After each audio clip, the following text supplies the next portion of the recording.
Hello everyone, I'm Joel Haas, joined by Lexi Linderman here on the field at Hard Rock Stadium, where Penn State just lost to Notre Dame 27-24 in the Orange Bowl, which was also the semifinals of the college football playoff. Lexi, what were your biggest takeaways from this matchup? I think, I kind of said going into this one that, Katron Allen and Nick Singleton were only going to get Penn State so far, and they needed the pass game to step up. Drew Aller had his worst performance of the season. He did not step up in any way, shape, or form. They had a chance to drive down the field, maybe kick a game-winning field goal to send them to the national championship, and instead Drew Aller throws an interception on the second play of the drive. Just not a good day for him at all. Easily his worst performance of the season, and at the end of the day, Penn State cannot bounce back. The defense kind of did all they could. I mean, it was kind of a higher scoring game than I think all of us were expecting. Notre Dame kind of came out of the second half firing, but overall, just the passing game was just not there when Penn State needed it to be. No wide receivers even had a catch in this game, which I just think says a lot about the state of Penn State's wide receiver room. As much as James Franklin can say it's grown and developed, how does no wide receiver have a catch in this one? It's just kind of crazy to me. But, just the passing game didn't step up when they needed to. Yeah, we had as many receptions in this game as Penn State's wide receivers did. You got to look at Zachy Wheatley and Denai Dennis-Sutton, who had interceptions today for Penn State's defense. So, they recorded a catch today, even though the receivers couldn't. But Penn State's defense, I thought, played a pretty good game. Obviously gave up some points there toward the end. Notre Dame kind of kept beating them down with runs over and over again. Eventually the dam kind of cracked and broke, and the points started to come late for Notre Dame. Penn State blew a 10-0 lead in this game. I think it was 17 unanswered for Notre Dame after that. James Franklin and Marcus Freeman both talked about the middle eight leading into this game. Middle eight came up, really important in this matchup. Notre Dame drove down the field and kicked a field goal before halftime. Then they came out of the break, drove down the field and scored a touchdown. Tied the game up just like that right out of halftime, and then obviously took the lead on the next possession. Penn State battled back, made it a close one. Nick Singleton had a great game today with 3 touchdowns, I think about 85 yards. Katron Allen played great as well.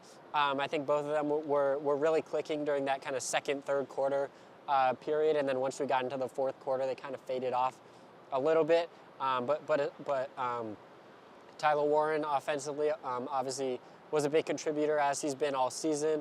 I think it was another 6 catches today for about 100 yards. So good game for him, but again, the wide receivers were non-existent. And you can blame that on, a number of different things. Notre Dame plays a very good defense. They have a great secondary. They play a lot of man coverage, which obviously made it really difficult for Penn State. The receivers just were not getting open for Drew today, so obviously a lot of the blame falls on them. But at the end of the day, Drew made some really questionable throws. He actually had a couple interceptions. They got called back due to defensive penalties on Notre Dame. So he got lucky a couple times. Last time didn't get so lucky.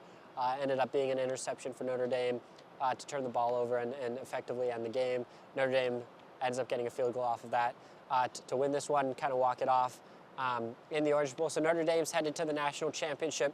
Penn State falls short in the semifinals, but it was a historic season for the Nittany Lions. They played in 16 games. That's the most ever. They won 13 games. It's also the most ever for Penn State. So there's some bright spots. And obviously you have Drew Aller, who's announced he's coming back next year.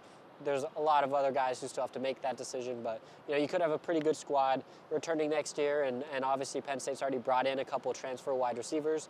Maybe if they can hit on a couple more, or if a few of the freshmen develop well, Penn State could be right back in it next year. But obviously this one, right now, if you're Penn State, stings a lot because of how close you were.